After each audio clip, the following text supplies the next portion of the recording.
here in downtown Gillette, Wyoming. Beautiful morning. It's windy here, but I found out that this is the third largest energy producing town in America, which is pretty crazy. They have like 6 or 8 coal mines, I guess. But trying to find a place to have breakfast. It's supposed to be here. I'll take a look around. Came out of breakfast this morning and look what I got next door to me. This is like 1950s all over again. I don't know what this is. Looks like a Pontiac. Is it a Pontiac? How good am I? It's a Ford. Very cool. There's one of the coal mines in Gillette. We got trains going down. We can pull up.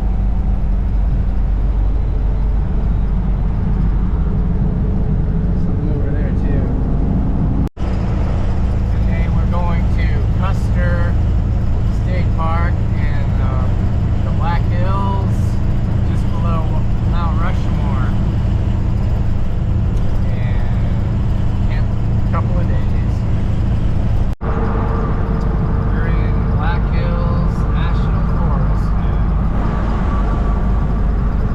a few miles from Custer.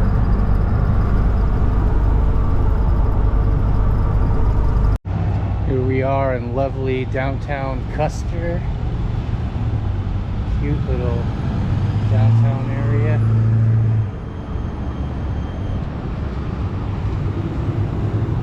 Gonna go check out the rock shop. Woohoo! I'm inside Custer Park. It's a state park, so I have to pay $20 instead of... Anyway, I'm happy I'm here. I've got a reservation at Crystal Lake, which is a few miles up, and I'm gonna enjoy just like hiking around and getting out of the car. Alright, talk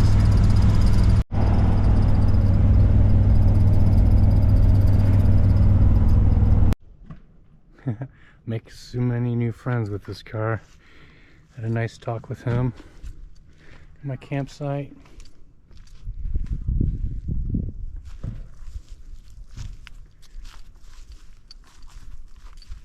I take a little hike. This is Crystal Lake. Don't want to make too much noise. There's some people fishing. Gonna walk around the lake.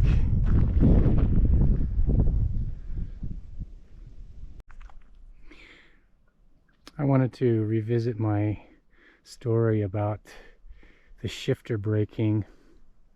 I know it might seem a strange place to talk about cars, but it's kind of like Zen in the art of motorcycle maintenance. Sometimes the repair is a psychological process.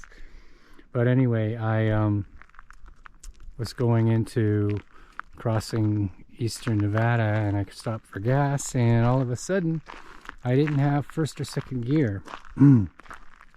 So I limped my way to Baker that night and thought, oh, I'm gonna have to go into Salt Lake City tomorrow and find someone to help me fix it.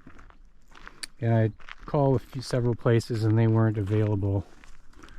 So I was starting to panic, and I called Jason, my mechanic. I'll give him a big plug. Al's Hot Rod and Custom in Reno, Nevada. Great work they do, and he's just got a lot of integrity, and his son Gage did 90% of my work all by himself. Wouldn't be here without you, Gage. And so anyway, Jason was like, look, Ted, you got to take responsibility for driving a 55 hot rod across the country. You know, things are going to happen, and you're going to have to figure out how to take care of it. And I was like, oh, fuck. And he explained the mechanism briefly, and I thought, oh, you know, he's right. He's so right. And I didn't want to deal with the car, but it was my decision to drive an 80-year-old car across the country. So I'm like, okay, I'm gonna get this fixed. So I just changed my perspective, and I was like, I'm gonna get a hold of the mechanic right here in town, and we're gonna lift it up and take a look at it and see if we can fix it. So I went into the general store and was talking to the lady there, and all of a sudden this guy was standing there looking at me, and he's like, somebody blah blah told me that you had a problem with your car. I'm like, yeah, I do. I told him, and he's like, why don't you pull it around to my welding shop around the corner? We'll take a look at it. So I go in there, and he goes up into his loft, and he brings out, you know, 2 shifters, and he's showing me these 3 levers have to be perfectly aligned, and there was like a hole going through each one of them that was like a sight. Anyway, he said, can I go in and ask my wife to come out and look at your car? And I was like, sure. So she came out. She was very nice, and got into the car. I was like, Mother, could you get me a 9/16? And she walks over to these 4 huge tool cabinets, pulls out the drawer and brings them back the wrench. It was very funny. He was under there for 5 minutes, and he got it figured out and fixed. So it worked great. I took it out, ended up breaking again 20 minutes later. Took it back, come to find out the threads were stripped, and the piece that goes into the transmission that you bolt the shifter to. So we got a longer bolt, about a 1/2 inch longer, and stuck it in, tightened it up, and it's been working for the last 1,000 miles or so.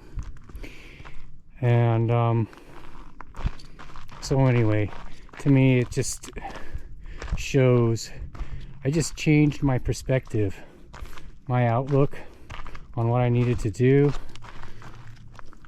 took on the responsibility of trying to figure out what to do with it instead of just being lazy and having someone else do it, which is also fine. But the reality of being on the road with an old car means you've got to be you know, taking care of things yourself. So what I learned is, you know, you need to change your perspective, think outside the box. You know, you don't have to go to Salt Lake City in 3rd gear and 4th gear to replace the shifter, but it might be something loose that I can get under the car and just tighten, which more or less was the case. And of course it was nice to have someone experienced, but also to be flexible and to keep thinking about, you know, your options. Don't get locked into one solution if you have an issue. Anyway, that's all there is to it.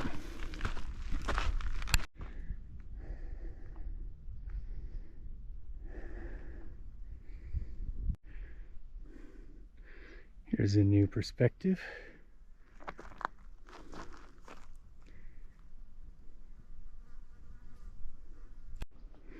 Also, another interesting aspect that's like Zen in the Art of Motorcycle Maintenance is that he talked about gumption quite a bit. Gumption is like motivation, but also positive attitude, can do, get it done kind of a thing. I was also heard the other night people talking about survivors of cataclysmic situations. They were always thinking about solutions, about how to get out of the situation instead of all of the dire consequences of the situation they were in. And that state of mind kept them alive much longer than other people, or longer than they calculated. Anyway, that's all.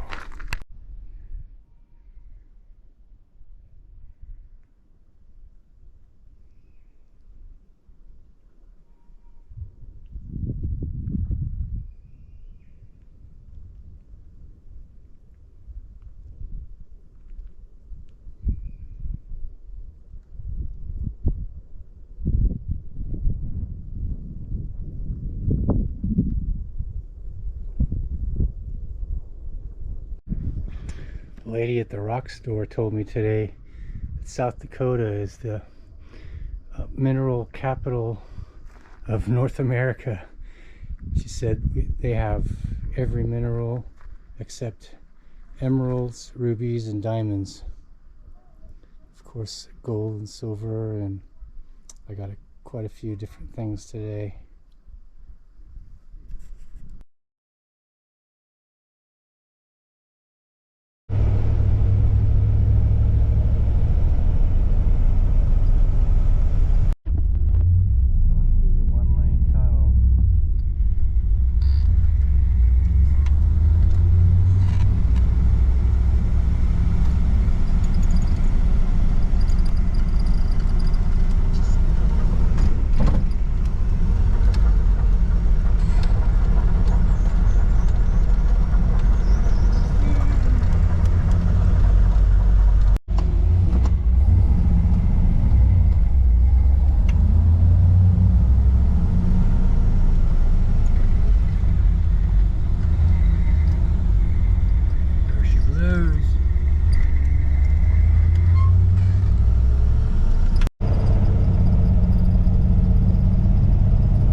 I'm here about 10:30 in the morning.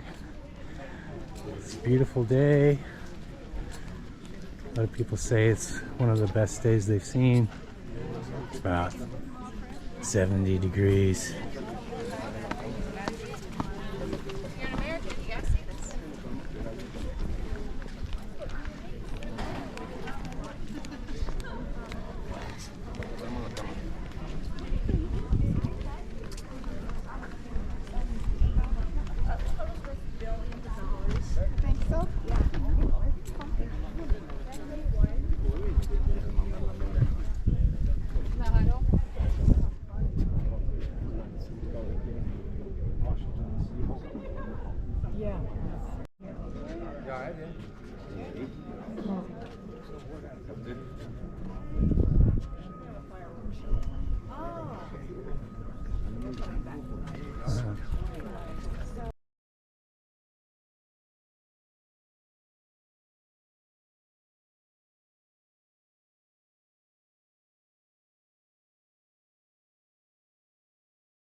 The war where we won our independence from Great Britain. Later on, he will become our first president. He's often called the father of our country. So he is chosen to represent the birth of our country. And it was always Wargul's intention to give him the most prominent place on the mountain. This is the surrounding area, Black Hills. That's pretty vast. Sure we could see farther if it wasn't so hazy.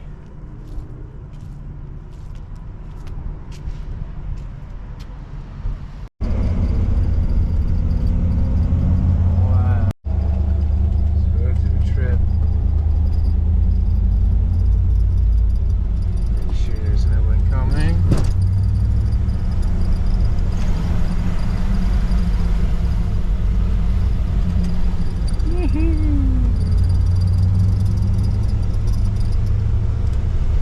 car sick yet?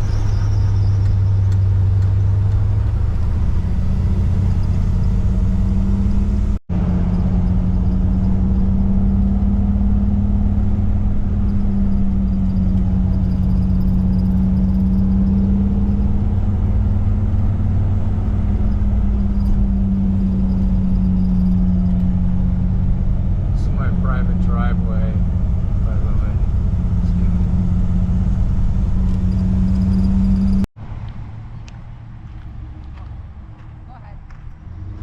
Some kind of longhorn sheep. Little herd here.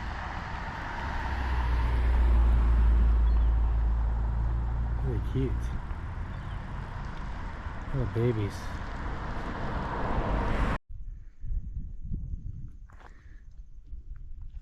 I'm at Badger Hole historical site. Closed. So quiet out here. I'm gonna go take a peek inside. There's a trail around here somewhere. Oh, it's so quiet out here. Near the Badger Hole. Guy's cabin.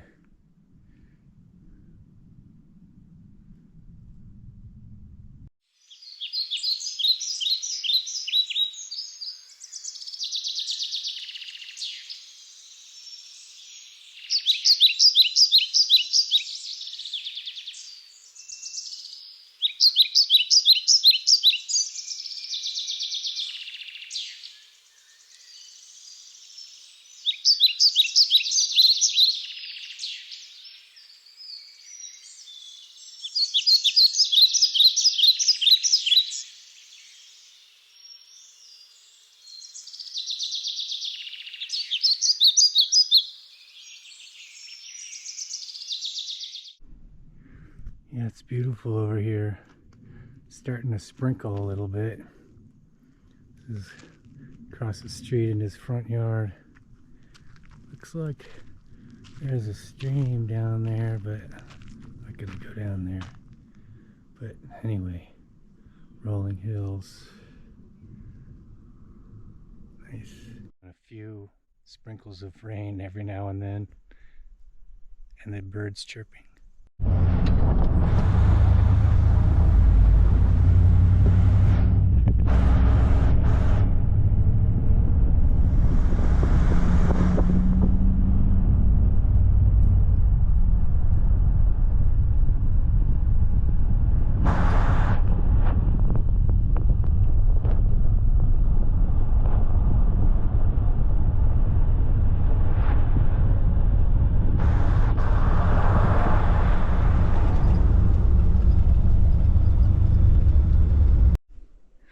Well, this is my last morning in Black Hills, taking the last walk. I got bit by a skunk last night. Not really bit, more like nipped. I was sitting there in the dark and something scampered up. Thought it was a little dog. And it went under my chair and came out. It was the biggest skunk I ever saw. And he's sniffing at my feet. All of a sudden he gives me a little nip. And I was like, whispered, no, no. And I moved my foot away and he walked away. It was pretty funny.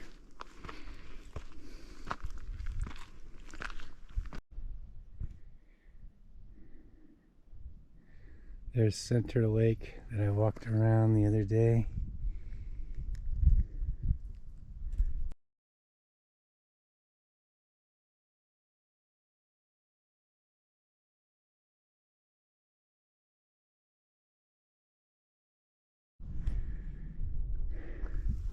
As far as the eye can see.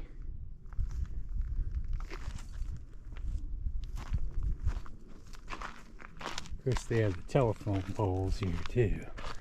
Remind you, we're still in civilization.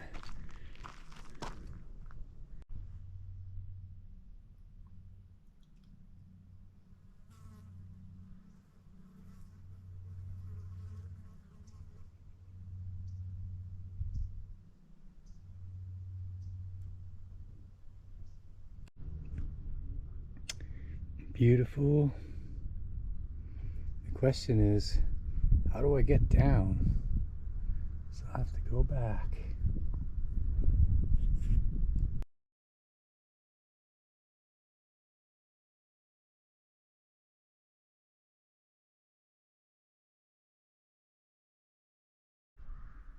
This would be a nice place for a cabin. Coming down off the hill. Somewhere.